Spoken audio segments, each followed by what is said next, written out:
અમીરભાઈ કે વર્ષો આવે ને જાય અને વર્ષોની અંદર તમે તમારી જાતને ઝાંખીને એમાંથી સંકલ્પ પેદા કરો ને તો જ તમારું નવું વર્ષ ઉજવ્યું કહેવાય. નવા વર્ષનો મતલબ એવું નથી કે તમે સારા સારા ઘર સજાવો, લાઈટો મુકાવો, દીપ જલાવો, કપડા સારા પહેરો. એ તો બાહ્ય આડંબર, એક દેખાવ, એક રૂઢિગત પ્રથા કે ભાઈ આ દિવાળી આવે એટલે આટલું આટલું આટલું કરવું પડે. પણ ભીતરની જ્યોત કોણ જલાવશે? જે અજવાળું ભીતરની અંદર કરવું જોઈએ એ ભીતરનું અજવાળું કોણ કરશે? તમે ઘરને જેમ અંદરથી સ્વચ્છ રાખો છો, દિવાળી આવે એટલે દીકરીઓ વાસણ ઘસવા કાઢે, ઘરની અંદરથી અજવાળી કાઢે, બધી અમીરભાઈ સાફ સફાઈ કરે અને ઘરને સુંદર બનાવે, તો આ એક પર્વ આવે છે. દિવાળીનો પર્વ એટલે ફક્ત બાહ્ય આડંબર નહીં, બાહ્ય સ્વસ્થતા નહીં, પણ દિવાળીનો પર્વ એટલે ભીતરની સ્વસ્થતા પણ હોવી જોઈએ, આત્મમંથન હોવું જોઈએ. દિવાળી આવે એટલે એક નવો સંકલ્પ હોવો જોઈએ. દિવાળી આવે એટલે નવો સંકલ્પ લઈને પછી એવું નથી, પણ દિવાળી નવા સંકલ્પની સાથે સાથે તમે ભૂતકાળની અંદર કરેલી ભૂલોનો પણ એક માળખું તૈયાર હોવું જોઈએ કે તમે શું ભૂલ કરી, શું છોડ્યા જેવું હતું ને તમારે હવે શું કરવું પડશે. આટલું કરો તો તમે 5-10 વર્ષ પછી સમાજની અંદર તમે બનાયેલા રસ્તા, તમે સમાજની અંદર ક્યાં પહોંચવા માંગો છો ને એની મંજિલ પછી તમને તમારી આંખે દેખાતી થાય. ત્યાં સુધી તો બધું ધૂંધળાપડું લાગે છે અમીરભાઈ. તમને ખુદને ખબર નથી તમારે ક્યાં જવાનું. તમને ક્યાં જવાનું એ ખબર નથી એટલે તમે મારી પાસે પૂછવા આવશો કે મારી આટલું કરી દે. કારણ કે તમારું ભવિષ્ય ધૂંધળું છે ને ત્યાં સુધી તમારે મારા સહકારની જરૂર પડશે. અને હું શું કરું છું, તમને ધૂંધળાપડામાં આગળ પકડીને તમને ત્યાં મૂકી આવું, પછી અહીંથી આગળ પાછું ધૂંધળામાં જ જવાનું રહે ને. એની આગળ તો પછી ગુમ્મસની અંદર તમારે જવાનું રહે ને, એ મટવાનું નથી. પણ હું તમને એમ કહું છું કે હું તને દીવો હાથમાં જલાઈ આપું અને દીવો લઈને તું જાય, તારું તો આપમેળે દીવાની આગળ ટકવાનું નથી. હું તમને જ્ઞાન રૂપી દીવો આપું છું, તમને સમજણ રૂપી દીવો આપું છું, તમને સમજણ રૂપી પ્રકાશ આપું છું. અને એ આપીને તમને કહું ચાલવાનું તો તાર જ રહેશે. અમારી જે આગળ જીતવાનું જે મારી વાત છે એની પર તું હાલ્યા કર, તને રસ્તો આપમેળે બની રહેશે, મળી રહેશે. તમે તમારી જાતની અંદર તમારા અવગુણોને તમે માર્ક કરો. જેમ તમે પેપર લખીને ઘરે આવો, તમે 10મું 12મું ભણતા હોય, કોલેજ કરી હોય, પછી તમે એનું પેપરનું સોલ્યુશન કરો છો કે તમને કેટલું આવડ્યું, કેટલું બાકી રહી ગયું, તમે કોઈ કર્યું છે ભણ્યા હોય એમના નસીબ એમ. તો એમાં તમને ખુદને તમારી ટકાવારીની ખબર પડે કે મારા આટલાથી વધારે મારે ગાવાના નથી. તો પછી એમાં તમે પાસ થાવ નપાસ થાવ તો તમને આપમેળે પહેલાથી જ ખબર હોય, છતાં પણ તમે ઢોળો છો શાની ઉપર? તમને ખબર છે પેપર અઘરું આવ્યું અમીરભાઈ, પેપર બહુ અઘરું કાઢ્યું. એનો વાંક નથી, તને નથી આવડતું એનો પ્રશ્ન, એનો મેઇન પ્રશ્ન એ છે. પેપર અઘરું કાઢ્યું એ પ્રશ્ન નથી, કારણ કે તમને જે ભણાવવામાં આવે છે પ્રશ્નો તો એમાંથી જ પૂછાય ને. આ સંસાર છે, સંસારની અંદર હું તમને જે જ્ઞાન આપું છું એ પ્રશ્ન તમારે આ જીવનની અંદર કંઈક આવવાનું છે તો આમાંથી જ આવવાનું છે. આનું કોઈ બહારનું મંગળ ગ્રહનું કે કોઈ બીજા ગ્રહનું કઈ આવવાનું નથી. જે સીમાલિટી છે, જે સીમા ચિહ્નો તમને આપે છે, જે જીવન જીવવાની તમને પહેરવી આપી છે, જે વાત આપી છે, હું જે શીખવાડું છું એ જ એની અંદરથી તમારા જીવનની અંદર સુખ અને દુઃખના બંનેના પાયા અહીંથી જ આવવાના. પણ તમે અહીંથી શીખીને ગયા હોય તો તમને કાંઠા લાગે નહીં અમીરભાઈ. જેમ મહાભારતની અંદર એવું કહેવાય છે કે અભિમાની પોતાની માતાના પેટની અંદર 7 કોઠાની યુદ્ધને ભણ્યો હતો અમીરભાઈ, તો એ 7 કોઠાનું યુદ્ધ ભણ્યો હતો ને એટલે એને એ વખતે કામ આવ્યું. 7 કોઠા જીત્યા એને, એનો કોઈ મોટો લાંબો હાથ હોય ને તો એનો હતો. એમ આ સંસાર રહ્યો ને 7 કોઠાનો 8 કોઠાનો યુદ્ધ જેવો જ છે અમીરભાઈ. પણ એ યુદ્ધની અંદર તમારે પરિપૂર્ણ થવું જોઈએ. પછી તમે એમાં કોઈનો ભગવાનનો વાંક કાઢો, માતાજીનો વાંક કાઢો, તો તમે પછી તમારા વડીલોનો વાંક કાઢો, એ વાત છે જ નહીં. કારણ કે તમે જુઓ અત્યારે ઘણા એવું કહેતા છે કે અમારા બાપાએ કંઈ કર્યું જ નહીં અમીરભાઈ. આ કેટલી એ તમે ઈચ્છા તમે જો કે અમારા બાપે કાંઈ કર્યું જ નહીં અમારી માટે, એ કહેવાની તમારી તાકાત નથી. તમારી હિંમત આવી ક્યાંથી કે તમારા બાપે કાંઈ કર્યું જ નથી? કોઈની 5, 10 વીઘા 25 વીઘા જમીન જોઈને પછી તમે તમારા બાપનો વાંક કરો ને એ ખોટી વાત છે. એનો મતલબ એવો થાય કે તમે નમાયેલા છો. તારા બાપે તારી માટે કાંઈ નથી કર્યું, તમારી માટે તમારા બાપુજીએ કાંઈ નથી કર્યું, તમે તમારા બાળકો માટે શું કરો છો એ વિચારો. કારણ કે તમે જ તમારી બાપુજીની આશા લઈને બેઠા છો, તમે તમારા બાળકો માટે શું કરશો નસીબે? એટલે ક્યારે પોતાના વડીલ ઉપર, પોતાના બાપ ઉપર ક્યારે આંગળી કરવાની કે તમારા બાપાએ તમારી માટે કાંઈ કર્યું નથી. એ હક જ બનતો નથી. તમે એને જન્મ આપ્યો ને એનું કર્તવ્ય પૂરું થયું ને ત્યાં સુધી એનો હક હતો, પછી કાંઈ કહેવાય એવું જ નથી. પરંતુ ઘણા હજુ મનની અંદર કારણ કે પોતે નામોશી વાળા હોય અને પોતે કઈ કરી શકે એવા ના હોય એટલે વાંક બીજાનો કાઢવો પડે, તૈયાર જોતું હોય. પણ ક્યારેય કલ્પના કરો કે એને તને અવતાર આપી દીધો કે એનું કાર્ય સંપૂર્ણ પૂરું થઈ જાય છે, પછી તું તારા બાપ માટે શું કર્યું એનો એક પ્રશ્ન હું મૂકું છું. એને તને જન્મ આપ્યો, તને પરણાવ્યો, તને ભણાવ્યો, તને પરણાવ્યો, તને ઘર બનાવ્યું, પછી તે કપરી પરિસ્થિતિ મોટો કર્યો, તે તારા બાપ માટે શું કર્યું એનો જવાબ કોઈની પાસે નથી. કારણ કે બાપ જીવતા નથી ને એટલા પ્રશ્ન કોઈને રહેતો નથી. બાકી બાપ જીવતા હોત ને 200 વર્ષ સુધી બધાના બાપ મળતા ના હોત ને તો બાપ આ પ્રશ્ન પૂછવા હોત, મારા દીકરાએ મારી માટે શું કર્યું. પણ એવા પ્રશ્ન જીવતા જાગતા ઓછા હોય. નથી કર્યું તો પોતાના બાપ એવું કહે છે કે મારા છોકરાને હલકી પાડવી મારી આદત નથી. એ વેઠી લેશે પણ પોતાના દીકરાને હલકી પાડશે નહીં. કારણ કે પોતાના દીકરાને રહીને ઇજ્જત એની ઇજ્જત સમજશે. પણ આજનો દીકરો રહ્યો ને આપણી ઇજ્જત એની ઇજ્જત સમજતો નથી. ક્યારે કોઈના બાપ ઉપર તમે ક્યારે તમારા બાપ ઉપર ક્યારે આંગળી ચીરતા નહીં. કારણ કે એને જે કર્યું છે ને એ તમારાથી ક્યારે થઈ શકવાનું નથી. એવું જરૂર નથી કે બાપ રૂપિયા ભેગા કરીને આપણે 25-30 વીઘા જમીન આપી દે, વાહ સંપત્તિ આપી દે તો જ બાપ કહેવાય. તને પેદા કર્યો પછી તારો બાપ જ છે, પછી ભલે કશું ના કરતો. કારણ કે તને પેદા કર્યો એ જ એનું કર્તવ્ય પૂરું થઈ ગયું છે. લાલન પાલન કરીને તને મોટો કર્યો એનું કર્તવ્ય પૂરું થઈ ગયું. એની ઉપર આગળ સીધાને એક સામાન્ય માયાની માટે થઈને, એક રૂપિયા માટે થઈને, એક જમીન માટે થઈને પોતાના બાપ ઉપર આંગળી જે ચીતતા હોય ને એમને એમ કહીશું હું નમાયેલા કહીશ. પોતાનો બાપ ભગવાન છે, એના બાપે એની માટે શું કર્યું એને ક્યારે નહીં કીધું. તમારા બાપના બાપે એની માટે શું કર્યું એને ક્યારે કીધું નથી. એને વૈતરા કરી કરીને મોટા કરેલા છે. ભાઈ કલ્પના કરો,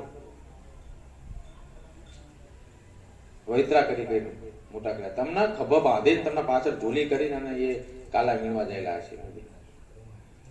એવી કલ્પના ક્યારે કોઈ કરતું નથી. ટૂંકો વિચાર 25-50 વર્ષનો વિચાર, આવ થયું તારા મારા બાપા આમ જતા રહેતા, આ થયું તારા મારા બાપા આમ જતા રહેતા. એની તાર કઈક મજબૂરી હશે, જતું રહેવું કઈ રમત કરવાની નથી. એ સમયની માંગ હશે, એ માંગને પૂરી કરતો હશે કોઈ પણ વ્યક્તિ. જે પ્રમાણે સમય જ્યાં લઈ ગયો એ જવું પડ્યું છે. એમાં કોઈની ઉપર દોષારોપણ કરવાની કોઈ જરૂર નથી. તમે હાલ પણ અહીંયા આવ્યા છો તો અહીંયા પણ દોષારોપણ થશે. મારી તું કઈ કરતી નથી, માતાજી તો કઈ કરતી નથી, ભગવાન કઈ કરતો નથી. કોઈ કઈ કરવાની જરૂર નથી. કારણ કે તમને સક્ષમ બનાવ્યા પછી કરવાનું ક્યાં આવે છે? તમને સક્ષમ બનાવ્યા છે, તમને બુદ્ધિ આપી છે, તમને હાથ આપે છે, તમને પગ આપે, તમને સારી આંખો આપી, તમને સારા કાન આપે છે, તમને શરીર આપ્યું છે, સમાજમાં સારી જગ્યા પર બેસાડ્યા છે, સારું કુટુંબ આપ્યું છે ને એ બધું આપ્યા છતાં પણ તમે નમાયેલા થઈને બેસો કે ભગવાન તું કઈ કરતો નથી, માતાજી તું કઈ કરતી નથી, તો એ વાત યોગ્ય ખરી નથી. તમારા હાથ નથી, તમારી આંખો નથી, તમારા કાન ના હોય, તમારી આંખો ના હોય, તમારા હાથ ના હોય, તમને પાંગડા મેં પેદા કર્યા હોય ભગવાને અમીબી. અને પછી એ પ્રશ્ન કરો તો પ્રશ્ન વ્યાજબી છે. પણ બધું આપ્યા પછી એમ કે અમારે દુઃખ છે તો એ પ્રશ્ન વ્યાજબી જ નથી. હું એમ કહું છું કારણ કે દુઃખના દસ્તાવેજ ક્યાંય થતા નથી. એ આવે જ, એ નક્કી છે. તમે એમ માનતા હો કે દુઃખ રહ્યું એ ભગવાન આવન ભગવાન લઈ લે અમે ચાલે, ના એ વસ્તુ નથી. એ દુઃખ રહ્યું ને એ જ તમારી સ્વીકાર્યતા છે. દુઃખ રહ્યું ને એ જ તમારી બુદ્ધિનો માપદંડ બુદ્ધિ તોલાય છે. અમીર તમારી બુદ્ધિ કેટલી ને તમને દુઃખ પડે તો તરત જ ખબર પડી જાય. સજાવટ, દુઃખ એ જ સંસારની સજાવટ છે. આ બધી શોધો દુનિયાની અંદર થઈ ને દુઃખના કારણે થઈ જાય. સુખ ભોગવો છો ને એની પાછળનું તાત્પર્ય શું? દુઃખ છે. તમને ના ખબર હોય એની પાછળનું મૂળ રહ્યું ને એ દુઃખ છે. હંમેશા દુઃખ સિવાયની કોઈ સંશોધનતા થઈ નથી. તમે જો આ જે સંશોધન થયું છે એની પાછળ ક્યાંક દુઃખ થયું છે, પેદા થયું છે, તો એની પાછળ મહેનત કરી છે સગવડતા માટે. સારું આ દુઃખ પડે, થોડુંક તકલીફ પડે તો આમાં આમ થોડુંક કર્યું હોય તો એમાં સંશોધન થયું, પણ એ બધું એ કઈ થયું જ ના હોત. તમે અહીંયા જો હા, પણ કોઈક ને કોઈક પેરવી કરી દુઃખ પડ્યું એને સમાપ્ત કરવાની પોતે લડત આપી. એ લડત ની અંદર કંઈક મળ્યું અને એને દુઃખ પૂરું નથી થયું, પણ એ દુઃખ ની અંદર સહકારનો સહારો મળે ને એ સગવડતા આપણને એવી સગવડતા મળીને એને ઓછું કર્યું. પણ સમાપ્ત થયું ખરું?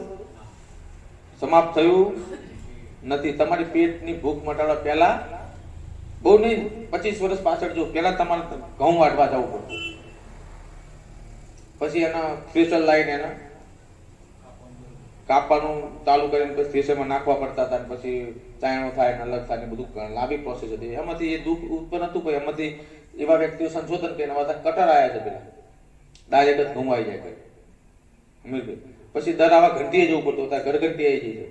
પણ આ ખાવાનું તો રહ્યું છે ને જોઈએ, હા ખાવાનું તો રહ્યું છે ને જોઈએ. કહેવાનો ભાવાર્થ કે પરિવર્તન થયું છે, થોડીક સવલત મળી છે, પણ દુઃખ મટ્યું નથી. આ રહ્યું ને ભગવાને મૂકેલું છે, મટવાનું નથી. તમે જે નથી મટવાનું ને એની પાછળ દોડો છો, મટાડી દે એ ના મટે.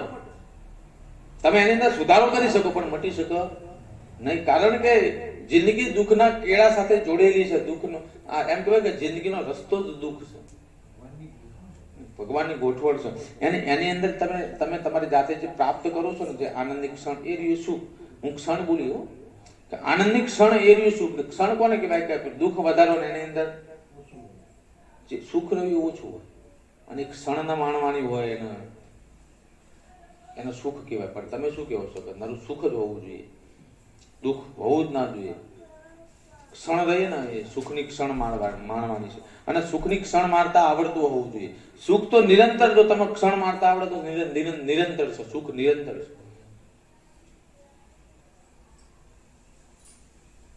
ખરેખર નિરંતર. તમને ખબર ના હોય તો એક નાનકડી વાત કહું છું કે અત્યારે લાઈટો થઈ છે, વગડાની અંદર ક્યારેક તમે ઝૂંપડું બનાવેલું હોય, ખેતરની અંદર કાળી રાત હોય અને ચારે બાજુ અંધારું હોય તો અંધારું એ દુઃખનું હું દુઃખ ગણીશ. પણ તમે તમારા ઘરની અંદર એક જ્યોત જલાવો ને તમારા ઘર પૂરતું અજવાળું થઈ જાય, એની અંદર તમે ઘરની અંદર જીવો તો આનંદ રહે. પાછળ બહાર ડોકાચું કરો તો પાછું ચારે બાજુ અંધારું જ છે. પછી તમે એની ચિંતા કરવા જાઓ તો પછી આ જે અજવાળું રહ્યું એનો પણ આનંદ તમને મરી જશે કે આટલું અજવાળું, બહાર તો બહુ અંધારું, પણ જે અજવાળું એમાં જેવું જીવું. અત્યારના માણસોને આવું છે, જે અજવાળાનો જે ભગવાને તમને જે ક્ષણ આપી છે, તમારા આજુબાજુ જે સુખ સાહેબીઓ છે, આજુબાજુ જે સુખના રસ્તા છે, સુખના જે તમારી જોડે એમ કહેવાય કે સમય છે, તમને ભગવાને કોક ને કોક સ્વરૂપે આપ્યું છે, એને તમે જીવી નથી શકતા. તમે એને જે નથી, જે તમને દુઃખ આપે છે એમાં જીવો. ખરેખર તમને જે નથી મળ્યું એમાં જીવો છો. જે તમારી ઈચ્છાઓ છે, કેવી ઈચ્છાઓ કે જે કદી પૂરી ના થાય, તમે એની અંદર જીવો છો. તમે જે સુખની અંદર જીવો ને તો દુનિયાની અંદર હમી જાય, પણ એવું કોઈ કરવું નથી. અત્યારે તમે જે દુઃખ લઈને આવ્યા છે ને એ કેવું છે, ફલાણું આમ છો, ટીકડું આમ છો, લીકડું આમ છો, આમ છો, તેમ છો, બધું તમે જ કહેતા હશો. પણ તમારી જોડે સારું કેટલું છે ને એનું માપદંડ તમે ગણતરી કરો.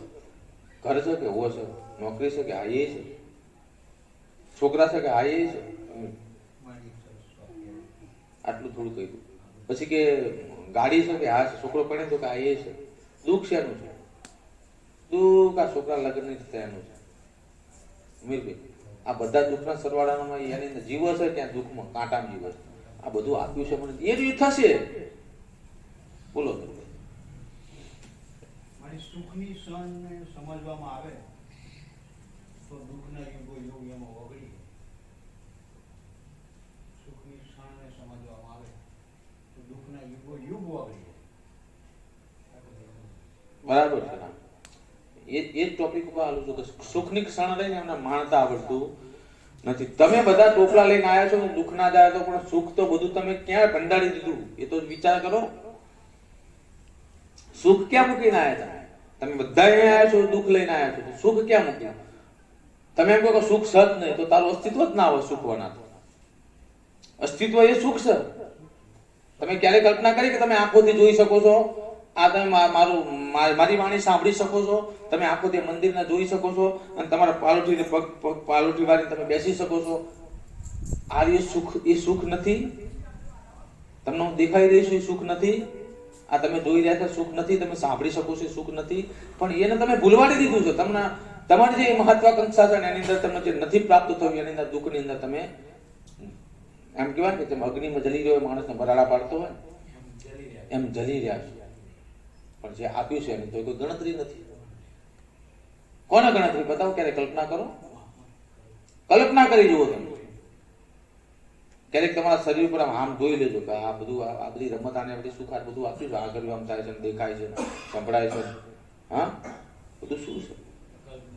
અકલ્પનીય છે. આ અકલ્પનીય વસ્તુને એક બાજુ સાઈડમાં મૂકી દઈ અને ભગવાન મારા ફલાણું થતું નથી. માયાની વાત. આ માયા દુઃખની એમ કહેવાય કે માયા દુઃખનું મૂળ કારણ છે. એટલે માયા મૂકવાની કીધી છે. કઈ માયા? ખોટી માયા મૂકવાનું કીધું છે. વધારાની માયા મૂકવાનું કીધું છે. ખોટી માયા મૂકવાનું કીધું છે. આ ખોટી માયા રે તમે ટોપલા લઈ લઈને આવો છો. તમને આપણે સુખ ગણાવવાનું કહીશ ને તો કોઈની યાદ નહીં આવે. એમ કહો તારું દુઃખ શું શું? એટલે દુઃખ ના તો તમે જુઓ તો લિસ્ટ બનાવી નાખે. પણ સુખના લિસ્ટ બનાવો ભગવાન આગળ. ક્યારેક ભગવાન આગળ સુખના લિસ્ટ બનાવી એની આગળ તમે અભિવાદન કરવા જાઓ કે હે ભગવાન, તે આટલું બધું મને આપ્યું, તારો ખૂબ ખૂબ આભાર. હું 7 જન્મ લઈને પણ તારા આ ઉપકારને ક્યારેય પાર પામી શકવાનો નથી. આવો કોઈ ક્યારેક અભિવાદન કરવા ભગવાનના દ્વારે જવાનું રાખો. દુઃખ લઈ લે જાણે એને તો નોકરી આપી હોય ભગવાન માતાજીને, દુઃખ રહ્યું એ અમારે પૂરું કરવાનું, તાર પૂરું કરી દેવાનું. અમારે થવું ના જોઈએ. તને પૂછતા આખો પૂજવાનો અર્થ બદલાઈ ગયો છે ને. ભગવાન માતાજીને પૂજવાનો અર્થ એવો નતો. તમારા વડવાએ જયારે ધડકલું બેહાડ્યું છે, તમારા વડવાએ ક્યાંક કોઈક મૂર્તિ કોઈક મંદિર બનાવ્યું છે તો એ અભિવાદન કરવા બનાવ્યું. એ દુઃખને કહેવા નથી બનાવ્યું. એને અભિવાદન કરવા બનાવ્યું કે હું આજે જે રોટલો ખાઉં છું, જે આજે હું મારા પરિવાર સાથે ખાઈ રહ્યો છું, મારો પેટનો ખાડો પૂરે છે ને, એનો તને ધન્યવાદ છે. ધન્યવાદ ભગવાનને કેવો કઈ રીતે? એટલે એક જગ્યા નક્કી કરીને અને સ્વરૂપમાં દેખાવ્યું નહીં, એટલે એક ભાવથી એક મૂર્તિ બનાવી અને એ અભિવાદન વ્યક્ત કરવા માણસ એ પગે લાગવા જતો કહ્યો ધન્યવાદ છે ભગવાન કે તે મારા પેટનો ખાડો પૂર્યો અને અમે શાંતિથી જીવી શકીએ છીએ. અભિવાદનનું અત્યારે એવું થઈ ગયું. આંગળી કરે કેમ મને આવું થાય છે? જાણે ભગવાન નોકર બની ગયો તમે એના શેઠ બની ગયા. અત્યારે પરિસ્થિતિ એવી છે ને કે ભગવાન નોકર છે તમારો, તમે આંગળી કરીને ભગવાનને કરું, તમે એના શેઠ છો. આ પરિકલ્પના તમારા મગજમાંથી નહીં જાય ત્યાં સુધી ભગવાનને તમે સમજી નહીં શકો.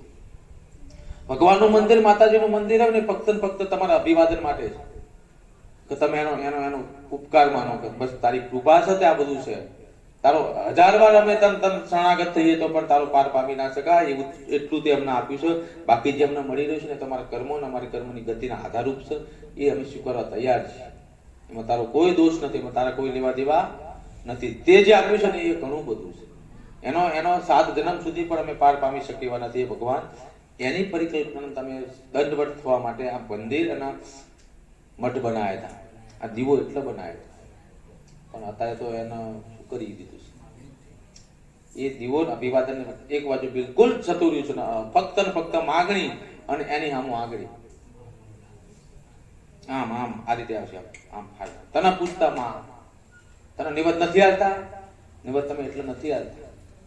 નિવત તમારા બાપાએ શા માટે આપ્યા હતા અમને કે તું અમને જીવાડે છે ને, તારો ઉપકાર છે એટલે અમારા હાથનું કોક દાવત મારી માં ખા. આમ તું ખાવા નથી તમને ભાવ થાય છે. એ ભાવનું અભિવાદન વ્યક્ત કરવા નિવત આલતા મને કામ કરવા તમારા વડવાએ ક્યારે મને નિવત આપ્યું નથી. પણ અત્યારની પ્રજા રહીને મને કામ કરવા નિવત આલે માટે તું કામ કર ને ઓર્ડર છે.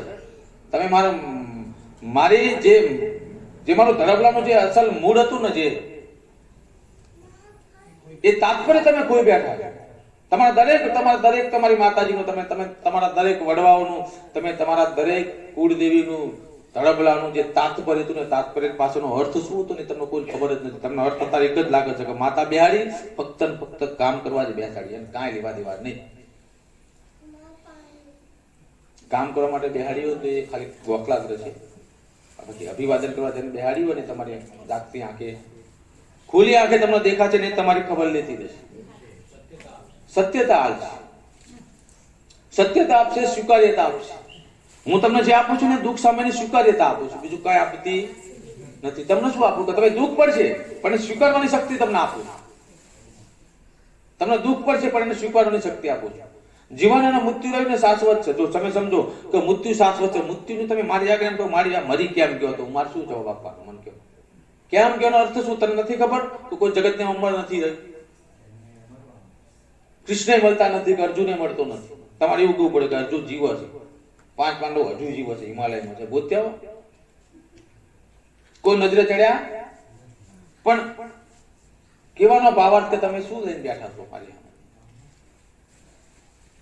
જે શાશ્વત છે એનો પ્રશ્ન મારી માટે શા, મારી સામું શા માટે? શાશ્વતતાની ગોઠવણ મેં કરી. સૂરજ ઉગન સૂરજ આથમાં એનો જવાબ, એનો પ્રશ્ન મારી આગળ કેમ આથમ્યો, શું શા માટે ગયો? એની નીતિ બનાવી છે. ઉગવું ને આથમવું એ નિયતિ છે. એમ જન્મવું અને મરવું એ નિયતિ છે. કારણ ગમે તે હોય છે પણ તમે કારણ લઈને મારી જોડે આ આટલું કેમ? એવું જરૂર નથી કે મેં એવું કોઈ એવું સર્ટિફિકેટ નથી કે કોઈને 100 વર્ષ એટલે 100 વર્ષ જ આયુષ્ય હોય. પણ એક વૈજ્ઞાનિક માપદંડ નક્કી કર્યું છે કે 100 વર્ષનું આયુષ્ય હોય. પછી એ વૈજ્ઞાનિક તારણ આવ્યું 50 વર્ષ પછી ખોટું પડ્યું, અત્યારે 70 વર્ષની આયુષ્ય થઈ. હવે સરેરાશ આયુષ્ય રહી ભારતની સરેરાશ આયુષ્ય 78 વર્ષની છે. એટલે 78 વર્ષની આયુષ્ય એટલે સરેરાશ આયુષ્ય, કોઈ વહેલું મોડું આ ના ટાઈમ ટોટલ થાય કેટલા? 78 વર્ષ થાય. તો આ બધી વસ્તુ તમે સ્વીકાર્યતા નહીં રાખી. કારણ કે જીવન મૃત્યુની અંદર ક્યારે ભગવાન તોલ નથી કરતો કે આનો એકનો એક છે, કારણ આગળ પાછળ કોઈ શક નહીં, એવું કાંઈ નથી. જીવનની લીટીમાં જે સમય ચક્રમાં આવે ને એને ઉઠવું પડશે, જવું પડશે, અહીંથી વાત પૂરી થઈ જાય છે. અને એનો પ્રશ્ન મારી માટે શા માટે મારી આગળ તમે સ્વીકારતા કેમ નથી? શાશ્વતતાને, જીવન મૃત્યુની શાશ્વતતાને સ્વીકારી દો. જીવનમાં કોઈ દુઃખ રહેતું નથી. મૃત્યુનો ડર લાગે છે ને ત્યાં સુધી તમે જીવનમાં કાંઈ નહીં કરી શકો. મૃત્યુનો ભય રહ્યો ને ભય, એ ભય તમને એ સાબિત કર્યા પછી કે તમે જીવનના જાણ્યું નથી. પણ મૃત્યુની સ્વીકાર્યતા તમને જયારે થઈ જાય કે મૃત્યુ તો મરવાનું તો એકવાર સદન જીવી લઈએ, આ વસ્તુ થઈ જાય ને એ દુઃખ નાના થઈ જાય તમારા બધા. પણ જ્યાં સુધી મૃત્યુનો ભય છે, મરી જઈશ તો ને મરવાનું જ છે, એમાં ક્યાં શંકા છે? મૃત્યુ શાશ્વત છે, તમે સ્વીકારો.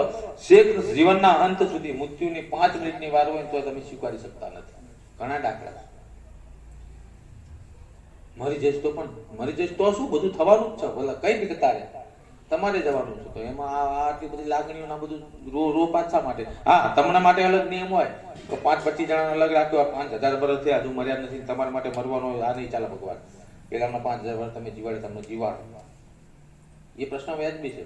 પણ એમાં કોઈની કઈ ચાલી કરી સુધી કોઈની કઈ ચાલતી નથી. નિયતિ આગળ કઈ કોઈની ચાલતી નથી. તાણે નિયતિની આગળ કઈ ચાલતી નથી. એવા મારા અખંડ નિયમને તોડવા તમે આવો છો. અખંડ નિયમ કહેવાય. નિયમ કોઈ નહીં ભાગી છે.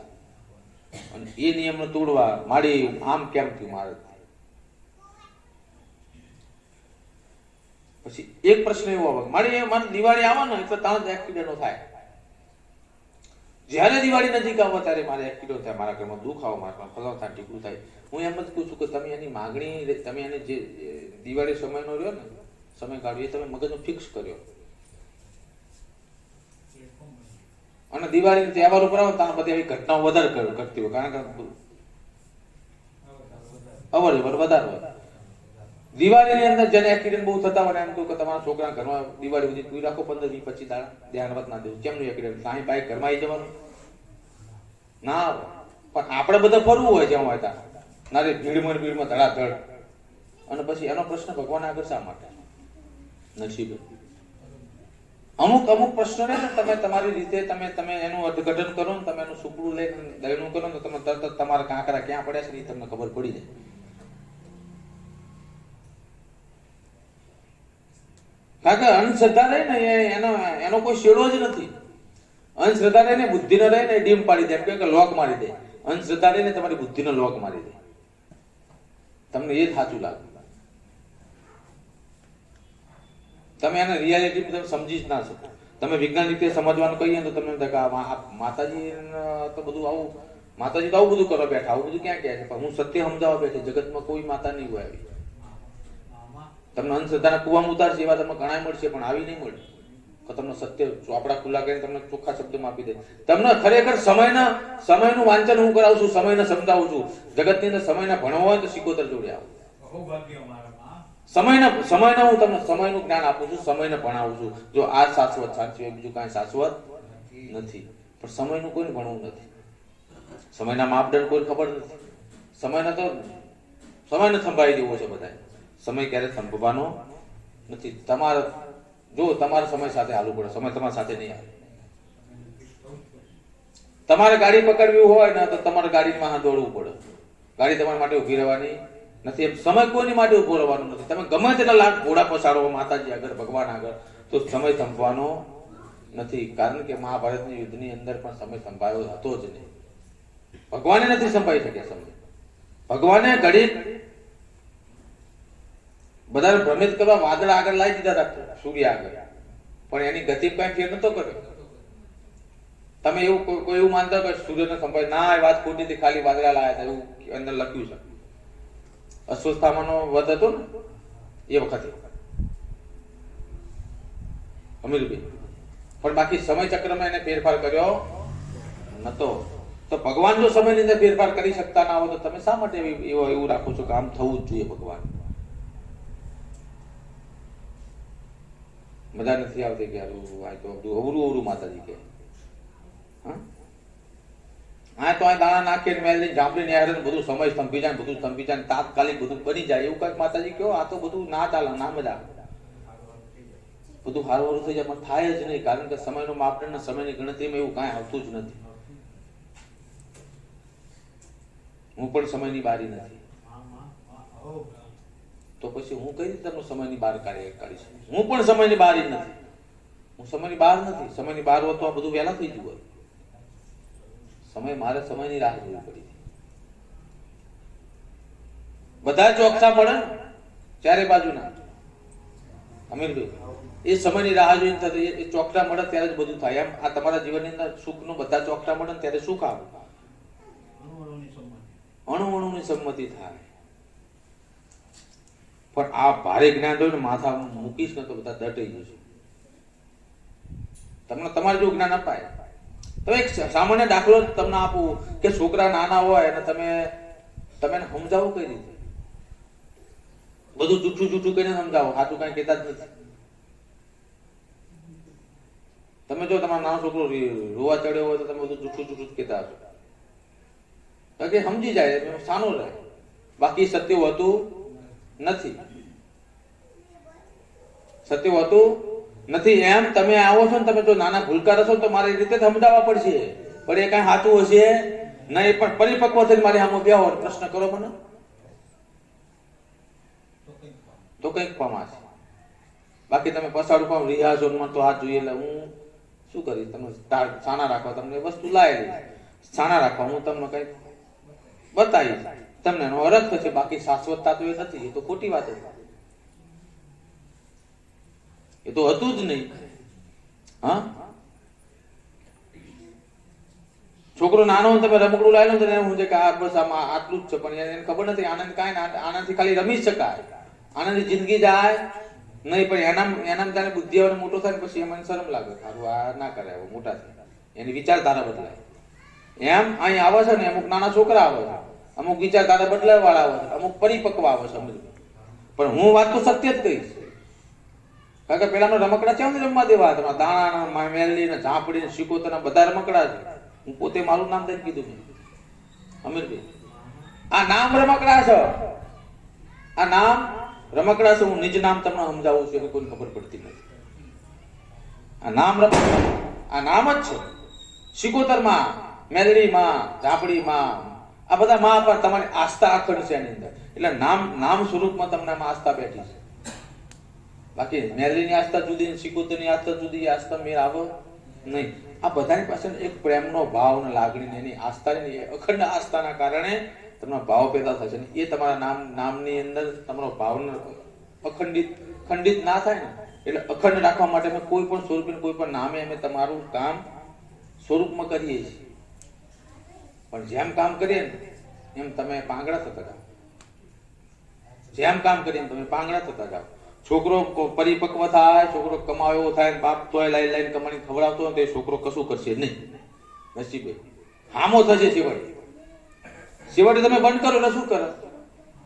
હામો થાય, ઘરમાં ઝઘડા કરે, ગમે તે ઘરમાં લાયેલો ના તેમ ચાલે ના. એવું નહીં, એ પોતાની જિમ્મેદારી નહીં સમજે કે હું મોટો થયો, હું 18 વર્ષનો થયો, 22 વર્ષનો થયો, હવે મારે કમાવું જોઈએ, મારે ઘરની જિમ્મેદારીનું ભાન લેવું જોઈએ, સમાજમાં જિમ્મેદારીનું ભાન લેવું જોઈએ. આ જિમ્મેદારીનું ભાન હું તમને કરાવું છું. તમે બેઠા ખાનારા છોકરાઓ છો. બેઠું ખાનારા એટલે સુખ માગણી કરો. તમારી જિમ્મેદારીનું ભાન હોવું જોઈએ કે ના મારે જ કરવું પડશે, એમાં કોઈ કાંઈ કરવાનું નથી. હું આજે જ્ઞાન આપવા બેઠો છું. પણ એ હવે જે તમે તમારી માનસિકતાની પરિપક્વતા લઈને આવ્યા છો જેટલી નાનકડી, એ વખત થોડી વાર પછી ચાલુ કરવું પડશે. ચૂંદડી હટી જશે પાછી એ કરવું જ પડશે. અને એમાં તમને આનંદ આપવો પડે, કારણ કે માં શું ને તમને તો દુઃખી દો કડાઈને રાજી કરીને જવા પડે. પણ જે મારો બીજ રોપ્યો ક્યાંક એક જગ્યા પર જો મારો બીજ ઉગી જશે ને તો એને મઢડાના ફેરા મટી જશે. ને માં શું એને ખબર પડશે, એને એમાં કુદરત શું એને ખબર પડશે, સમય ચક્ર શું એને ખબર પડી જશે. સાચી વિચારધારા સમજાશે. બાકી આ તો તમે ગમે તેના એક ગામમાં 25 ભૂવા હોય, દાણા નખાવા એમાં શું, તમારે ઝાપડી મેરલી કઢાવી એમાં શું, રટાઈ જશે, રખડશે, નેવજ મળ્યું નથી, તમારા ડોહાની ત્યાં પડી રહી છે, ત્યાં લાવવાની છે, તમને નડે છે ને ભોમકાની છે, ન ખોદ્યું છે, તમને એનો પાર નથી. એટલા બધા તો તૈયાર પોટલા જ રાખ્યા હોય, એ તો ફેંકી જ દેવાનું. તમને લાગુ પડતું હોય તમે બગલમાં કઈ રવાના થાવ. અમીર શા માટે માં નડે? ક્યારે કલ્પના કરી તમે? તમારા વડવાની માં તમને શા માટે નડે? તમને ભૂમકાની માં શા માટે નડે? અને માં શા માટે નડે? માં પોતે શા માટે નડે? પેલા નિવત થતું હતું બંધ થઈ ગયું, માતા વિફરી કે શા માટે? એને પહોંચતું નહીં. કોઈ દર પહોંચતું તમે જોયું ને ત્યાં પહોંચે છે. તમે તમારી કુળદેવી આગળ લાપસી લઈને જાઓ છો, ચોખાનું નિવેદ લઈને જાઓ છો, એને પહોંચે છે કે નહીં એ કોઈને ખબર નથી. તો પૂછો મારી તને પહોંચ્યું, જો કોઈ ભૂલ બોલે કે તમારા માતા નિવેદ નહીં પહોંચતા તો ભાઈ માની લેવાનું. એ પહોંચતા નથી, એને ખુદ જે રીતે પહોંચે. તમે કોઈ દર ખીચડીનો દાણો કે નિવેદનો કોરી ઉડતો માતાજીના મઢમાં જતો જોયો છે તો પહોંચતું નથી. એનો આધાર કયો? કે પહોંચે છે એનો આધાર કયો? નથી ભાઈ પહોંચે છે કે નથી પહોંચતો એનો આધાર કયો? કઈ રીતે કહી શકાય પહોંચે છે? એનું મેં પેલા કહી દીધું કે તમારો ભાવ રહ્યો ને, તમે તમારી કુળદેવી આગળ ઘરે નિવેદ બનાવતો ને ભાવ થયો કે મારી માં આગળ હું નિવેદ લઈને જઉં, અને એની સામે તમે આમ ઉપરથી રૂમાલ હટાવીને અને એના ભાવથી તમે આમ ચોરતા હોય ને એ માં જમી લે, જેમ કે જે ભાવથી તમે જે હવન કરો ને એ એને પહોંચી જાય. પછી હવન કરીને ભાવ પૂછાવડાવવાનું માં તને પહોંચ્યું કે નહીં. તો પછી જે ભાવની અંદર જો તમને શંકા પેદા થાય ને તો એ નિવેદ નથી પહોંચતું. તમને ભાવની અંદર જો શંકા પેદા થાય તો નિવેદ પહોંચતું નથી. કયો ભાવ? માતાને જમાડવાનો જે ભાવ પેદા થાય એટલો કોર્યો નહીં, અંદરનો ભાવ જે પ્રેમ પ્રગટ હોય આઠમનો, એની અંદર જો તમને શંકા પેદા થાય કે મારી માં જમી છે કે નહીં તો એ નિવેદ પહોંચતું નથી. પણ વિશ્વાસ હોય કે મારી મારા હાથે નિવેદ જમાય, મારી માં જમી જ લે, ભાવથી આજ મેં મારી માન આપી, મારી માં જમી છે, પૂછવાની જરૂર નથી. તમારી માં જમી નથી ને તમને દેખાતું નથી, બીજા દેખાઈ જાય. કે તો તિરોલિક શક્તિ વાળો આપ્યો ભગવાને, અલગ બનાવ્યો.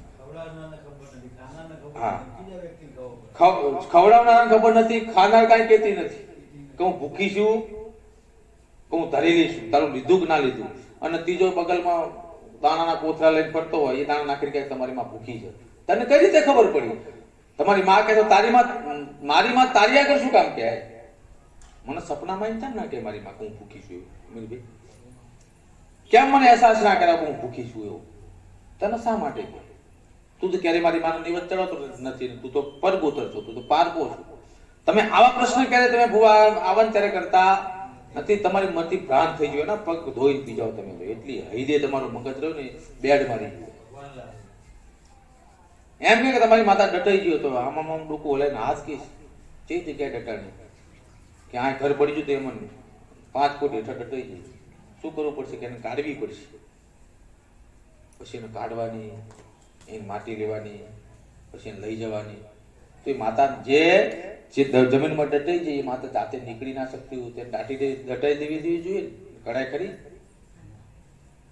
જાતે નીકળી નહીં શકતી જમીન ફાડી, એને તમારા ઘરે લઈ જઈને શું કરવી છે? કહેવાનો ભાવાર્થ આ તો ફક્ત ભુવામને કરેલી પહેરવી છે. બાકી માતા જે પવન પુત્રી છે, જગત બ્રહ્માંડ આખું બ્રહ્માંડ બનાવ્યું છે, જેને સૂરજ ચંદ્ર તારા બનાવ્યા જેવા ગીતો બનાવ્યા તમે કે નતા સૂરજ મારી, નતા ચાંદલે, નતા દેવોના દરબાર, તારે માતું હતી અમીર. આ બધું બનાવ્યા ને ડટે છે, નીકળી નહીં શકતી ને ભુવા જોડે કડે, ભુવાને ખબર પડે કાંઈ ડટાણી છે અમીર. કઈ રીતે શક્ય બનાવી છતાં પણ તમે એનું માનો છો? માં ક્યારે ડટાતી નથી, માં તો પોકારે હાજર થાય. એક પોકાર થાય તમારો હૃદયનો નહીં હાજર થઈ જાય, દેખાતી નથી પણ તમારો હૈયાનું કામ, તમારો મનમાં ધારેલું કામ રહ્યું ને પાર પાડી જતી રહે ને એનો હરખ તમે આનંદ લ્યો ને એ જ પ્રસન્નતા છે. બીજી કોઈ પ્રસન્નતા નથી. ધૂણીને બતાવી દેવું એ પ્રસન્નતા નથી, પણ તમે બરાબર એમ કહેવાય કે હારું કોઈ હવે જગતની અંદર મારો હારો રહ્યો નથી, મારી માં કરે ખરું, અને તમારું કામ નીકળી જાય ને એનાથી મોટી પ્રસન્નતા કઈ? એ ક્યારે આવી ક્યારે જતી હતી કોઈ જોઈ જ નહીં. એ પ્રસન્નતાને પોતાની અંદર અહેસાસ કરવાનો છે. આ પ્રસન્નતા સિવાય કાંઈ છે ને. બાકી એવા ધતિંગ બધું છોડી દેવાનું. દાણા જોડાવાના ધતિંગ ક્યાં સુધી? હા, ભાવમાં પડી છે માં, તમારા હૃદયમાં પડી છે, તમારા પ્રેમમાં પડી છે, તમારી લાગણીમાં પડી છે માં.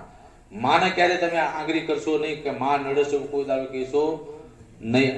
મારે એવું કહું છું મારી તું નડસ શું કરવા? નડવા વાળા માતાજી ધૂણતા હોય જેને ભુવાના કાંઠા અથવા જેના નડતા હોય કાંઠા આવતા હોય તમે જોજો ડોરા મોટા મોટા કાઢશે, પાંખડે પડી છે, થાપડો મારશે. હું હતી એટલે મેં આમ કર્યું, એટલે મેં આમ કર્યું. શું કામ લખ્યું એમ કે બે એ મેં લઈ લીધા કે મેં ઉપાડી લીધા? હું ઉપાડવા આવી છું અમીરભાઈ? ઘણા ભુવા ધૂણતા હશે ને એવા હાથમાં આવી જાય તો મારે રાહ જોવી, એ માતાને ધૂણતી બંધ કરી દેવી. એમ કે મેં હું એને ઉઠાવી લીધા, બે પતાવી દીધા. તું ખૂની છે માં. હા, અને માં ક્યારે ખૂની હોય? માં ક્યારે ખૂની હોય નહીં. માં પોતાનો પાલો ફાડીને અમીરભાઈ છોકરાને વાગ્યું હોય ને એ પોતાનો પાલો ફાડીને પાટા મારનારી એને માં કહેવાય.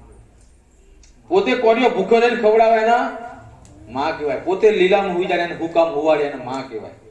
તો માં ઉપર આવા ભુવાઓ આવું બધું કહે છે તો તમારે તમારી બુદ્ધિ ક્યાં ભ્રષ્ટ થઈ જાય છે એમ કહું કે માં ક્યારે મારતી નથી. એ ફક્ત ને ફક્ત અંધશ્રદ્ધા અને મનોવૈજ્ઞાનિક કારણો છે જે મગજની અંદર ભરેલા હોય એ ધ્રુવણ અને બધું કર્યા કરે તમારે માનવાનું. બીવડાવણી એક પ્રકારની પ્રથા છે. એ પ્રથાની માણસો હેડ્યા જાય છે અને ભુવન બોલાય ધૂણ્યા કરાવવા. હવે પ્રથાને તોડવાની જ નહીં તોડવાની, તોડવી પડશે ને. આ પ્રથાને તોડવી પડશે ને, પડશે જ. નહીં તો તમે કાલ તમારી પેઢી લઈને આમાં દોરાવત પડતી અને તું તારા મજા કરતા રામ પ્રભુ રજા.